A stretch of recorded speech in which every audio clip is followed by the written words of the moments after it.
Bloomberg Audio Studios. Podcasts, radio, news. The Stock Movers Report, your roundup of companies making moves in the stock market, harnessing the power of Bloomberg data. I'm Carol Messer, along with Tim Stanovic. Let's get, though, to some particular stocks on the move. With us is Bloomberg News cross-asset reporter Denitsa Sukova.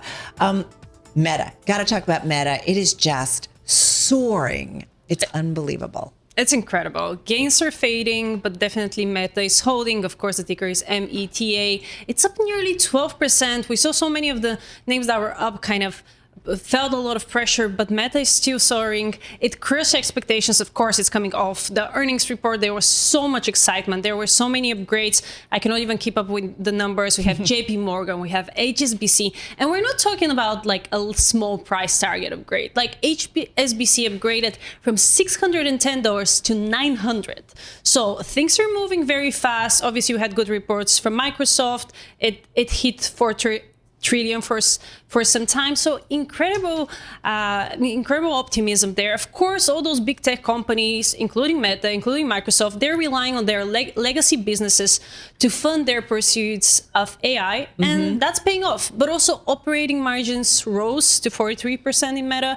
So we're seeing some profitability. It's not just about AI spending, and it's paying off. The company is up 33% year to date. Incredible, right? It's unbelievable. Rosenblatt Securities, I looked at some of the, what the analyst price targets were. Rosenblatt Securities has the street high, according to Bloomberg data, of $1,086 a share, and Meta right now at around $777 a share. It's just off and running.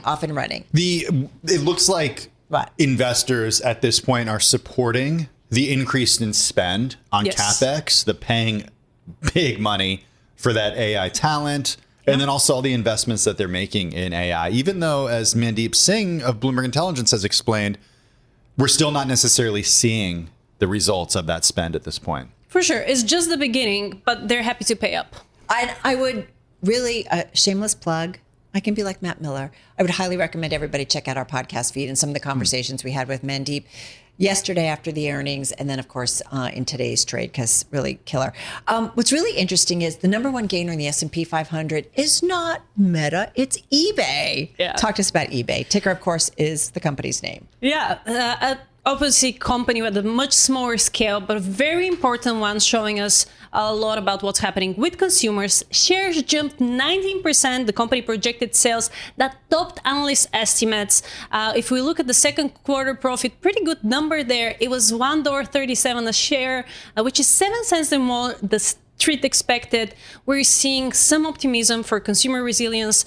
Although one metric that did particularly well was the sale of used and refurbished goods, which you can argue that is not necessarily the healthiest signs for a consumer. Clearly, there is some caution there.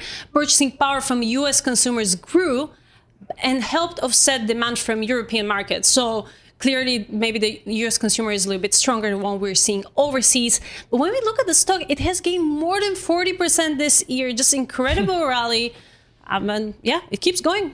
Yeah, it's pretty incredible. I like the sort of macroeconomic look there and maybe using it as an indicator. Okay, finally, Shake Shack. Let's talk burgers. That's probably the opposite economic. It's again the consumer, but we saw Shake Shack slump 14%. It forecasted third quarter revenue that fell below expectation, and we're talking about inflation, and we're talking about cautious diners. The ticker, of course, is SHAK. The company has pledged to ramp up pace of new product launches. We have some interesting one, which fried pickles. I don't know how bullish I am on that, but they also have a Dubai chocolate shake, which was very popular.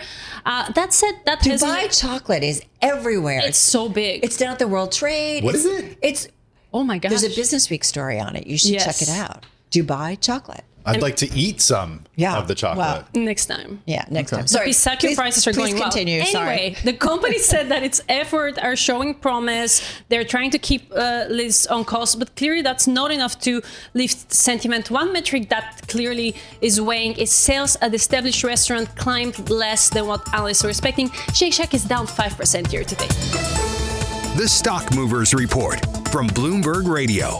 Check back with us throughout the day for the latest roundup of companies making news on Wall Street. And for the latest market-moving headlines, listen to Bloomberg Radio live. Catch us on YouTube, Bloomberg.com, and on Apple CarPlay and Android Auto with the Bloomberg Business app.